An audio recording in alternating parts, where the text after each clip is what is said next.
जय हिंद मेरे प्यारे साथियों। मैं हूं नीरज और आज मैं आप सबके लिए लेकर आया हूं भारतीय राज्य व्यवस्था से संबंधित महत्वपूर्ण अनुच्छेदों को।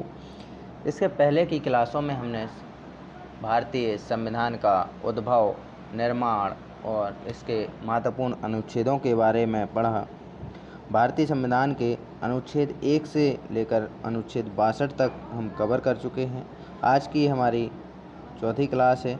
आज हम कवर करेंगे भारतीय उपराष्ट्रपति के बारे में, संसद, लोकसभा, राज्यसभा और महत्वपूर्ण अनुच्छेदों के बारे में आज हम चर्चा करेंगे। भारतीय उपराष्ट्रपति उपराष्ट्रपति अनुच्छेद 63 के अंतर्गत आते हैं। उपराष्ट्रपति राज्यसभा का पदेन सभापति होता है। इसका मतलब ये पद के अनुसार उपराष्ट्रपति राज्यसभा का सदस्य नहीं होता, इसलिए इसे राज्यसभा में मत अधिकार प्राप्त नहीं है, लेकिन इन्हें निर्णायक मताधिकार प्राप्त हैं। अगर दोनों पार्टियों का बराबर बराबर मत प्राप्त होता है तो इन्हें निर्णायक मत अधिकार प्राप्त है। यही स्थिति लोकसभा स्पीकर के पास भी है। उपराष्ट्रपति को उसका वेतन राज्यसभा के सभापति के तौर पर दिया जाता है। उपराष्ट्रपति हेतु योग्यताएं तो भारत का नागरिक होना चाहिए, 35 वर्ष की आयु पूर्ण कर चुका हो, लाभ के पद पर ना हो, पागल दिवालिया घोषित ना हो।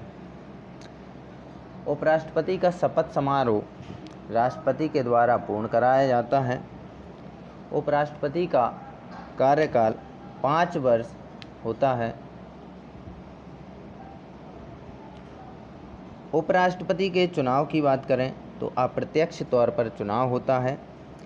उपराष्ट्रपति के चुनाव में भाग लेने वाले लोग लोकसभा के सभी सदस्य भाग ले सकते हैं, राज्यसभा के सभी सदस्य भाग ले सकते हैं।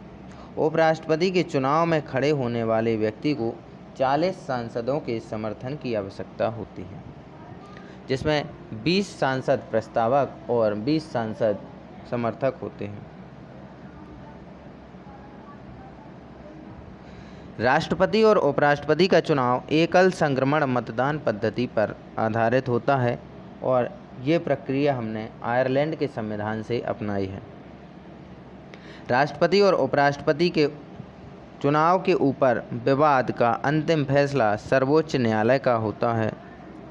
उपराष्ट्रपति अपना इस्तीफा राष्ट्रपति को सौंपते हैं और राष्ट्रपति को यदि अपना इस्तीफा देना है तो वह उपराष्ट्रपति को देते हैं। उपराष्ट्रपति को हटाने का आधार क्या है? तो उपराष्ट्रपति को हटाने का आधार संविधान में उल्लिखित नहीं है। उपराष्ट्रपति को हटाने हेतु राज्यसभा की प्रभावी बहुमत की आवश्यकता होती है। जैसे उपस्थित सदस्यों का 2/3, मान के चलिए राज्यसभा में 30 सांसद उपस्थित हैं तो 20 सदस्य अगर चाहते हैं कि उपराष्ट्रपति को हटाया जाए तो वह हटा सकते हैं। राज्यसभा उपराष्ट्रपति को लोकसभा की सलाह पर हटा सकती है। तो अगर राज्यसभा के सदस्य चाहते हैं कि उपराष्ट्रपति को हटाया जाए तो वो लोकसभा की सलाह पर हटा सकते हैं। जब राष्ट्रपति का पद रिक्त होता है तब उपराष्ट्रपति राष्ट्रपति के पद की सभी कार्यों को उपराष्ट्रपति द्वारा किया जाता है। मतलब जब राष्ट्रपति विदेशी दौरे पर जाते हैं तो उनके सभी कार्य उपराष्ट्रपति के द्वारा किए जाते हैं। उपराष्ट्रपति को वेतन राष्ट्रपति का ही दिया जाता है। मतलब जितने दिन तक राष्ट्रपति देश से बाहर हैं तब तक उपराष्ट्रपति कार्य करता है और उसी के अनुसार उन्हें राष्ट्रपति का वेतन दिया जाता है। जब उपराष्ट्रपति राष्ट्रपति का कार्य संभालता है तो उपराष्ट्रपति के पास राष्ट्रपति की सभी शक्तियां होती हैं। उपराष्ट्रपति की अनुपस्थिति में राज्यसभा का उपसभापति उपराष्ट्रपति का कार्य करता है। राज्यसभा के उपसभापति का पद संविधान में उल्लिखित नहीं है।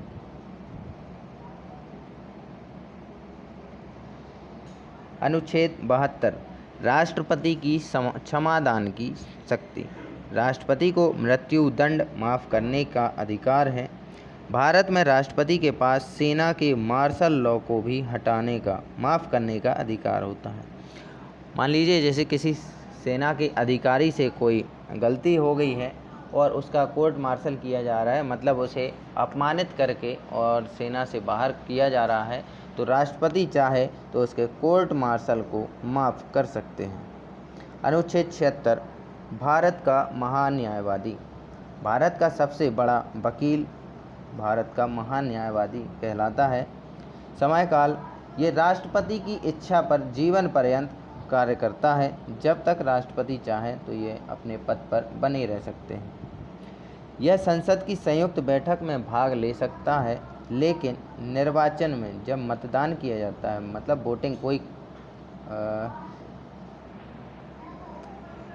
मामला है, उसमें ये वोटिंग नहीं कर सकते हैं।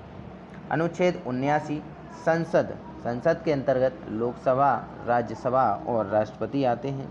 राष्ट्रपति के बारे में हमने अनुच्छेद 52 से 62 तक पढ़ा है और अनुच्छेद 79 में संसद है, 80 में राज्यसभा, 81 में लोकसभा। अनुच्छेद 80 राज्यसभा का उल्लेख किया गया है। अनुच्छेद 81 में लोकसभा का उल्लेख किया गया है। अनुच्छेद 108 संसद की संयुक्त बैठक की इस अनुच्छेद के अंतर्गत होती है। संयुक्त बैठक सामान्य विधेयक पर हो सकती है। संयुक्त बैठक धन विधेयक या संविधान संशोधन विधेयक के ऊपर नहीं हो सकती। कहने का मतलब यह है कि संयुक्त बैठक सामान्य विधेयक के लिए ही बुलाई जा सकती है, लेकिन धन विधेयक के मामले में या संविधान संशोधन के मामले में संयुक्त बैठक नहीं बुलाई जा सकती। अब तक संयुक्त बैठक का आयोजन 3 बार हो चुका है। राष्ट्रपति संयुक्त बैठक को बुलाता है, जबकि इसकी अध्यक्षता लोकसभा स्पीकर के द्वारा की जाती है। अनुच्छेद 85 राष्ट्रपति द्वारा लोकसभा का भंग होना। तो अगर राष्ट्रपति चाहे कि लोकसभा को भंग करना है तो अनुच्छेद 85 के अंतर्गत प्रक्रिया अपनाई जाती है। अनुच्छेद 100 निर्णायक मत। जब लोकसभा एवं राज्यसभा की संयुक्त बैठक हो और मतों की संख्या बराबर हो, तब लोकसभा अध्यक्ष अपना वोट देता है, जिसे निर्णायक मत कहा जाता है।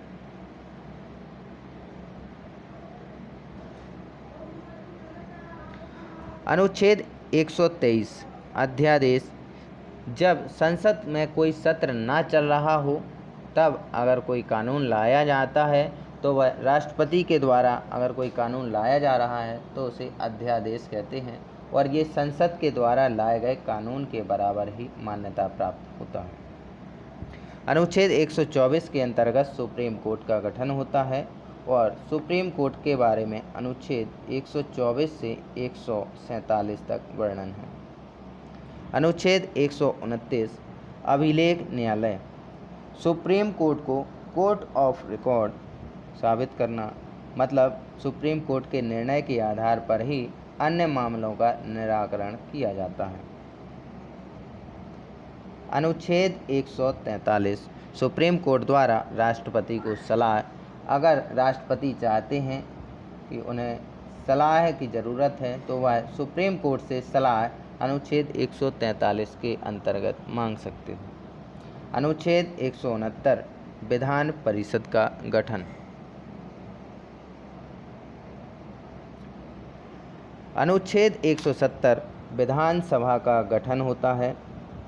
अनुच्छेद 169 में विधान परिषद, जैसे अनुच्छेद 79 में संसद थी, 80 में राज्यसभा और 81 में लोकसभा, उसी प्रकार अनुच्छेद 169 में विधान परिषद का गठन और अनुच्छेद 170 में विधानसभा का गठन।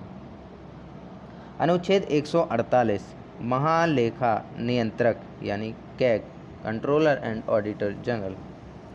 अनुच्छेद 213 राज्यपाल द्वारा अध्यादेश। जैसे अनुच्छेद 123 के अंतर्गत राष्ट्रपति अध्यादेश जारी करते हैं, उसी प्रकार जब विधानसभा में सत्र ना चल रहा हो तब राज्यपाल अध्यादेश जारी कर सकते हैं। अनुच्छेद 214 हाई कोर्ट का गठन। अनुच्छेद 124 इसका उल्टा अनुच्छेद 214 कर दें तो अनुच्छेद 124 में होता है सुप्रीम कोर्ट का गठन और अनुच्छेद 214 में हाई कोर्ट का गठन। अनुच्छेद 222 हाई कोर्ट के जजों के ट्रांसफ़र के बारे में संबंधित है।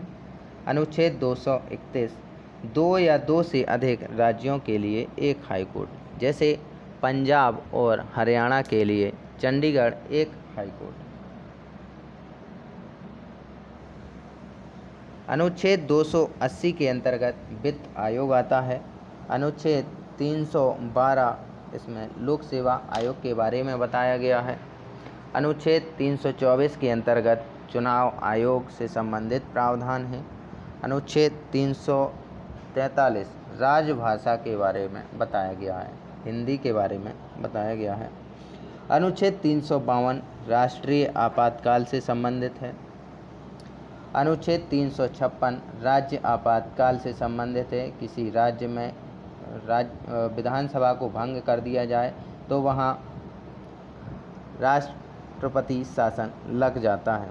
अनुच्छेद 360 वित्त आपात भारत में कभी भी नहीं लगाया गया है। जब भी वित्त मतलब धन की आपात पड़ता है तब वित्तीय आपात लगाया जाता है और यह भारत में आज तक कभी भी नहीं लगाया गया। अनुच्छेद 368 संविधान संशोधन से संबंधित है। मेरे प्यारे साथियों, ये थे हमारे भारतीय राज्य व्यवस्था से संबंधित महत्वपूर्ण अनुच्छेद। इसके पहले की क्लासों में हमने डिटेल में भारतीय संविधान के उद्भव, निर्माण, मौलिक अधिकार, संवैधानिक उपचारों के अधिकार, राज्य नीति निर्देशक तत्व, मौलिक कर्तव्य और राष्ट्रपति के बारे में विस्तार से जाना। और जहाँ से ये क्वेश्चन पूछे जाते हैं हमने हर अनुच्छेद के बारे में आपको बताया। हमसे जुड़े रहने के लिए आज ही हमारे चैनल को लाइक, शेयर, सब्सक्राइब ज़रूर करें।